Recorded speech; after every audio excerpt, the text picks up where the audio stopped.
Shalom Horas, selamat pagi sahabat GKPS TV dimanapun saudara berada. Kembali kita mendengarkan firman Tuhan pagi hari ini, dan sebelumnya marilah kita berdoa. Kami bersyukur ya Bapa menerima kasih karunia-Mu, hari baru dalam hidup kami, dan kami rindu menjalani hari ini di dalam terang firman-Mu. Karena itu bila firman-Mu boleh diberitakan pada saat ini, bukakan hati pikiran kami untuk boleh menerima dan Engkau kuatkan di dalam menghidupinya. Dalam nama-Mu ya Yesus yang kudus, kami berdoa. Amin. Saudara-saudara yang kekasih, firman Tuhan bagi kita pada pagi hari ini diambil dari kitab Wahyu, pasal 7 ayatnya yang ke-16. Demikian tertulis di sana. Mereka tidak akan menderita lapar dan dahaga lagi, dan matahari atau panas terik tidak akan menimpa mereka lagi. Amin. Saudara-saudara yang kekasih, tema pemberitaan firman bagi kita pagi hari ini adalah mereka tidak akan menderita lapar dan dahaga lagi. Saudara-saudara, firman Tuhan yang kita baca ini adalah bagian dari penglihatan Rasul Yohanes yang diungkapkan atau diwahyukan kepadanya ketika dia terbuang ke Pulau Patmos. Ungkapan atau penglihatan ini memberitakan kenyataan akhir dari hidup orang-orang yang setia dan berkemenangan mempertahankan iman percaya mereka kepada Yesus Kristus di tengah-tengah permusuhan, penganiayaan, serta penindasan dari pihak-pihak lain kepada mereka saat itu, oleh karena iman mereka kepada Yesus Kristus. Dan dari permusuhan dan penindasan yang ditujukan kepada orang-orang yang percaya ini, mengakibatkan sebagian besar dari antara mereka harus mati martir. Dan mereka yang lainnya harus menanggung penderitaan berat dan bahkan rasa takut dan harus hidup dalam perburuan dan penganiayaan itu.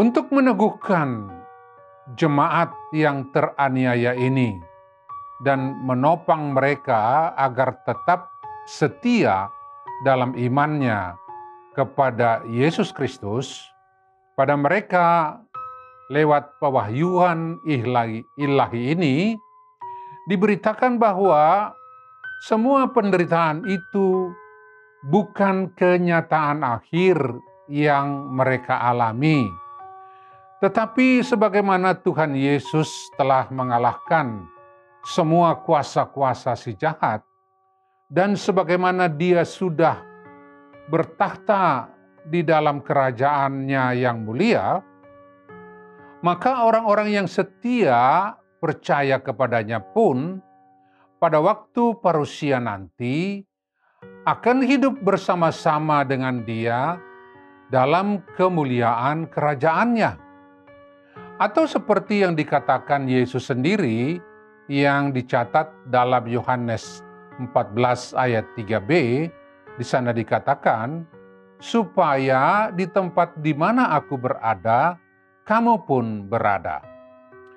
Dan di tempat kemuliaan kerajaannya itu, sebagaimana bacaan kita tadi menyebutkan, mereka tidak akan menderita lapar dan dahaga lagi, dan matahari atau panas terik tidak akan menimpa mereka lagi. Sebab anak domba yang di tengah-tengah tahta itu akan menggembalakan mereka dan akan menuntun mereka ke mata air kehidupan, dan Allah akan menghapus air mata dari mata mereka. Karena itu saudara-saudara, bila pun jemaat harus menderita di dalam mempertahankan imannya di tengah dunia yang memusuhinya, Rasul Paulus lewat firman yang tertulis dalam 2 Korintus 4 ayat 17 menyimpulkan penderitaan ringan yang sekarang ini mengerjakan bagi kami kemuliaan kekal yang melebihi segala-galanya, yang jauh lebih besar dari penderitaan kami. Dengan kata lain, perjalanan hidup orang-orang yang percaya tertuju kepada kemuliaan yang kekal bersama Allah dengan segala kemuliaannya, bila mereka tetap setia di dalam iman percayanya kepada Tuhan. Bersama-sama dengan Yesus, orang-orang yang beriman kepadanya akan mengambil bagian dalam takhta ilahi pada perjamuan kemenangan akhir. Demikianlah saudara-saudara, sama seperti hidup orang yang percaya sekarang ini. Kendati selama hidup kita di dunia ini, dalam berbagai bentuk dan ragam, dapat saja menghadapi berbagai penderitaan dan pencobaan, tetapi firman Tuhan ini memanggil kita agar jangan penderitaan itu melemahkan iman kita kepada Yesus Kristus. Tetapi di dalam Dialah kiranya setiap pergumulan dan penderitaan hidup sekarang ini semestinya kita hadapi dan atasi. Oleh karena bagi kita yang percaya kepadanya, terdapat janji-janji Tuhan dalam penyertaannya yang memberi kekuatan bagi kita di dalam menghadapi semua masalah-masalah hidup kita. Karena itu, janganlah pernah kita merasa berjalan sendiri di dalam setiap permasalahan hidup kita. Tetapi sambutlah uluran tangan Yesus yang berkuasa dalam hidup kita untuk menolong kita. Sehingga kita pun dapat bermegah di tengah penderitaan yang kita alami. Dan penderitaan itu tidak akan membinasakan kita, melainkan sebaliknya, bersama Tuhan dan kuasa Roh-Nya yang dikaruniakan kepada kita, kita semua dapat bermegah juga dalam kesengsaraan kita. Karena kita tahu bahwa kesengsaraan itu menimbulkan ketekunan, dan ketekunan menimbulkan tahan uji, dan tahan uji menimbulkan pengharapan. Dan pengharapan tidak mengecewakan, karena kasih Allah telah dicurahkan dalam hati kita oleh Roh Kudus yang telah dikaruniakan kepada kita. Roma 5 ayat 3-5. Dan pengakuan kita pun dapat kita ungkapkan seperti tertulis di dalam Filipi 4 ayat 13, yaitu segala perkara dapat kita tanggung di dalam Dia yang memberi kekuatan kepada kita. Karena itu, saudara-saudara, di dalam Dialah dan bersama Dialah kita dapat berkemenangan mempertahankan iman kita kepadanya.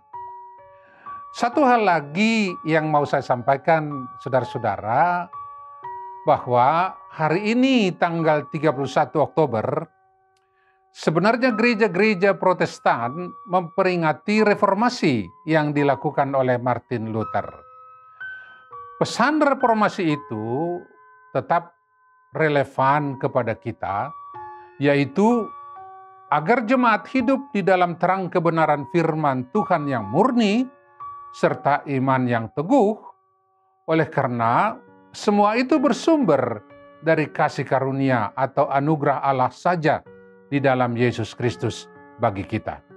Karena itu, orang-orang yang percaya terpanggil untuk menghidupi apa yang ditegaskan oleh Martin Luther ini, yaitu hanya oleh karena iman, kebenaran firman Tuhan, dan anugerah keselamatan di dalam Yesus Kristus yang diberikan kepada kita. Di dalam semua itulah kita menjalani seluruh perkara hidup kita, dan kita akan diteguhkan di dalam menghadapi apapun yang kita hadapi di dalam kehidupan kita ini. Terpujilah nama Tuhan kita, Yesus Kristus. Amin. Mari kita berdoa. Terima kasih Bapa, pengasihan Tuhanlah yang senantiasa menyertai hidup kami. Dan dalam menghadapi berbagai perkara hidup pun kami boleh mengandalkan dan bersandar kepada pertolongan Tuhan yang senantiasa tersedia bagi orang yang berharap kepadamu. Karena itu dalam menjalani hari-hari hidup kami, demikian juga hari ini, biarlah penyertaan Tuhan senantiasa dan kami boleh melakukan tugas tanggung jawab kami di dalam Tuhan yang memberkati dan mengurapi kami. Dalam nama-Mu yang kudus kami berdoa. Amin.